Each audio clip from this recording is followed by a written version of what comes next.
अस्सलामु अलैकुम वरहमतुल्लाहि वबरकातुहू। मोहतरम हज़रात, रजब के 22 तारीख को एक मखसूस किस्म का जो फ़ातिहा है उसके अल्फाज भी मखसूस हैं और उसके आगे पीछे कुछ आयात है पढ़ने के, उसको भी ज़रूर पढ़नी चाहिए। और जिस कमरे के अंदर आप फ़ातिहा ख़ानी करेंगे और उसी जगह पर फ़ातिहा होगी और उसको बिल्कुल साफ़ व शफ़ाफ़ और रूम पर रहना चाहिए। किसी किस्म के जाले है, गंदगियाँ है, धूल है, मिट्टी है, ये नहीं होना है। और नई नई चादरें वहाँ पर जो बिछी हुई हो और नापाक औरतें यानी माहाना जो नापाक रहती हैं कुछ दिन, ऐसी औरतें उस कमरे में जो ना आएँ। और एक मरतबा नियाज जिस कमरे के अंदर देने के लिए आपने मुकर्रर किया है उसको दूसरे कमरे के अंदर ट्रांसफ़र नहीं कर सकते। और पूरियाँ मखसूस तरीके से औरतें पाकी की हालत में जो बनाई हुई हो उसके अंदर जिन पूरियों के ऊपर फ़ातिहा जो पढ़ी जाती है ज़र्रा बराबर किसी किस्म का कोई ऐब ना हो, बिल्कुल साफ़ सुथरे बेहतरीन जो है शफ़ाफ़।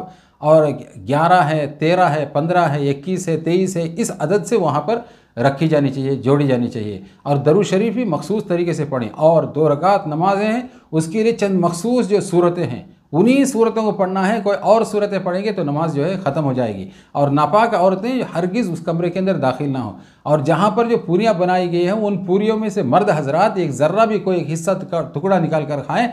औरतों को खाना उसमें से बिल्कुल जो मना है, वो यानी वो पूरी मखसूस जिस पर मर्द ने जो आधा हिस्सा जो खाया था, औरत कोई उसको हाथ नहीं लगा सकती है। और इसी तरीके से जिस कमरे के अंदर जो फ़ातिहा ख़ानी होती है उस फ़ातिहा को दूसरे कमरे में हो या अपने घर के अलावा दूसरी जगह पर आप उसको ट्रांसफ़र नहीं कर सकते। और ऐसे ही अगर उस दिन आपने खाना बनाया है, बिरयानी बनाई है या पुलाव गोश्त बनाए हैं या कोई कुछ और बनाए हैं, गोश्त है, हड्डियाँ हैं वगैरह, खाने के बाद में उसको बाहर ले जाकर फेंकना नहीं है। और हाथ भी धोना है कि वहाँ बाहर नहीं हाथ धोएंगे, बल्कि अगर हो सके तो जिस कमरे के अंदर फ़ातिहा ख़ानी हो रही है उसी जगह पर एक खड्डा खोदें। और खोदने के बाद में वहाँ पर नल लगाएं, या तो ऐसा है कि किसी बर्तन में पानी ले, वहाँ पर जो हाथ अच्छी तरीके से सफाई करें और उसके बाद में कुछ थूकना है और हड्डियाँ वगैरह है उसके अंदर डालें। डालने के बाद मिट्टी डालकर उसको बंद करें। अगर आपने ऐसा नहीं किया बहुत बड़ी आफत आपके घर के ऊपर आएगी और आपका बहुत बड़ा नुकसान होगा। पूरे साल भर आप बेचैनी के अंदर गुजारेंगे। अगर आपने मखसूस तरीके से चंद हज़ार रुपये खर्च करके ये फ़ातिहा ख़ानी आपने जो किए हैं, साल भर आपके घर के अंदर बरकत उबलेगी। साल भर आपके घर के अंदर बरकत ही बरकत, बरकत ही बरकत। जहाँ देखो अल्लाह की रहमत ही रहमत, रहमत ही रहमत बरसते हुए आपको जो नज़र आएगी। इन्ना लिल्लाहि व इन्ना इलैहि राजिऊन, इन्ना लिल्लाहि व इन्ना इलैहि राजिऊन। कैसा गलत रस्म हमारे माशरे के अंदर जो फैला हुआ है। इस्लाम बिल्कुल सीधा साधा मज़हब है। यहाँ पर रस्म और रिवाज और इस तरीके से कोई ज़ोर ज़बरदस्ती और मुख्तलिफ़ किस्म की रस्म और रिवाज, इसको किसी किस्म का कोई जगह नहीं दिया गया है। हकीकत ये है कि जो लोग इस तरह का रस्म और रिवाज जो बना रहे हैं वो अपने बाप दादा को देखते हैं, अपने ख़ानदान को देख रहे हैं, रिश्तेदारों को देखते हैं, पड़ोसियों को देखें। एक ज़माने से एक इलाके के अंदर रहते हैं, उसको जो देखते आ रहे हैं, उसको जो फॉलो कर रहे हैं, उनको ही पता नहीं किस लिए इस रस्म को जो मनाया जा रहा है।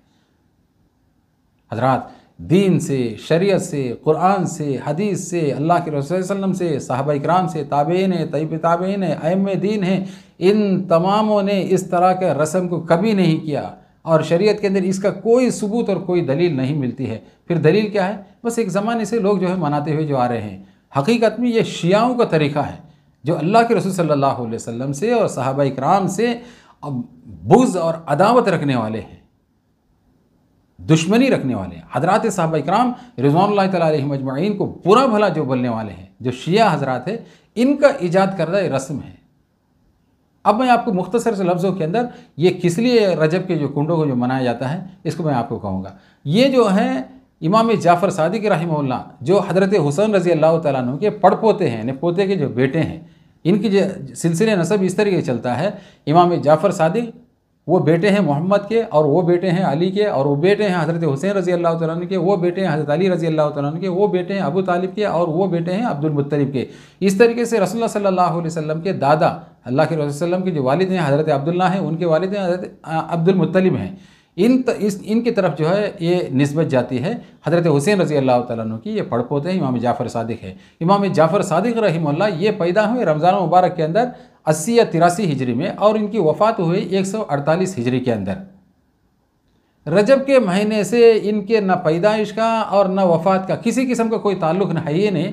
फिर जो है किस नाम से, इनके नाम से जो है ये रस्म को मनाया जाए। हकीकत में आपको समझाऊँ, ध्यान से आप सुने कि शिया हजरात रजब की 22 तारीख को ये हजरात बड़ी खुशियाँ मनाते हैं और धूमधाम से इस रस्म को जो अंजाम देते हैं। वजह यही है कि कातिब वही को जो लिखने वाले वही कहते हैं, अल्लाह के रसूल सल्लल्लाहु अलैहि वसल्लम के पास अल्लाह ताला का जो संदेश जो आता था कुरान, उसको वही कहते हैं। वही जब आपके ऊपर नाजिल होती थी, उतरती थी, तो उस वक्त बहुत सारे सहाबा थे। उनमें से एक हज़रत मुआविया बिन अबी सुफियान रज़ी अल्लाह तआला अन्हु है, वो उनको भी बुलाते थे और बुलाने के बाद में कभी कभी उनसे भी जो यही वही लिखवाते थे। इसलिए इनको कातिब वही का लक़ब जो दिया गया है। इनसे शिया को बड़ी नफ़रत है और बड़ी अदावत है। दिल से जो है इनसे जो नफ़रत करते हैं, कैसी गंदी गंदी बातें मुआविया इब्न अबी सुफियान रज़ी अल्लाह तआला अन्हु के मुतालिक शिया हज़रात जो बकते हैं और बकवास करते हैं, जो सुनाने के काबिल भी नहीं है और सुनने के काबिल भी नहीं है। इसलिए कि अल्लाह के रसूल सल्लल्लाहु अलैहि वसल्लम के सहाबा तमाम के तमाम कुल्लम वअदल्लाहु हुस्ना, कुरान पाक के अंदर अल्लाह ने ये वादा किया, तमाम के तमाम जन्नती हैं। तमामों को अल्लाह तबारक व तआला ने जन्नती होने की बशारत दुनिया ही के अंदर जो दी है आप सल्लल्लाहु अलैहि वसल्लम के मुबारक ज़बान के ज़रिए से। जब इतना बड़ा तमगा उनको जो मिला हुआ है, तो हम जैसे गिरे पड़े जो लोग हैं और इतने बड़े सहाबा के बारे में इस तरीके से जो है अदावत का जो इजहार कर रहे हैं। हजरात, आपसे मैं सवाल करता हूँ, अब बताओ, जिस काम को, जिस रस्म को हम और आप अंजाम दे रहे हैं, क्या अल्लाह इससे खुश होंगे? अल्लाह के रसूल सल्लल्लाहु अलैहि वसल्लम इससे खुश होंगे?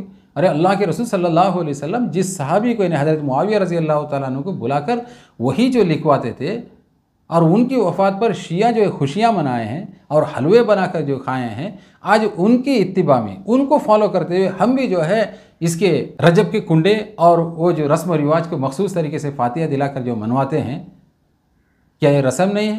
ये कोई दीन है? ये कोई शरीयत है? दीन से, शरीयत से, कुरान से, हदीस से इसका कोई ताल्लुक़ नहीं है। लिहाजा बराए मेहरबानी इस रस्म को मुआशरे से जो ख़त्म करें। मुझे उम्मीद है ये बात आपके समझ में ज़रूर आई होगी। दुआ फरमाएं कि अल्लाह तबारक व तआला हमें और आपको रस्म व रिवाज से दूर रखकर अल्लाह के रसूल सल्लल्लाहु अलैहि वसल्लम के फरमाए हुए प्यारे तरीक़ों के मुताबिक अमल करना अपने फज़ल करम से आसान फरमाएं। आमीन या रब्बल आलमीन। हज़रात, अगर आपको ये वीडियो पसंद आए ज़रूर लाइक करें और अपने दोस्त व अहबाब तक ज़्यादा से ज़्यादा शेयर करें, ताकि सच्चाई क्या है, हकीकत क्या है, उन तक पहुँचे। और अगर इस तरह का कोई रस्म व रिवाज वो लोग भी जो मनाए हैं, अब तक जो कुछ गलती हो गई है उससे जो तौबा करें और आइंदा से अपने आप को जो बचाएं। आमीन या रब।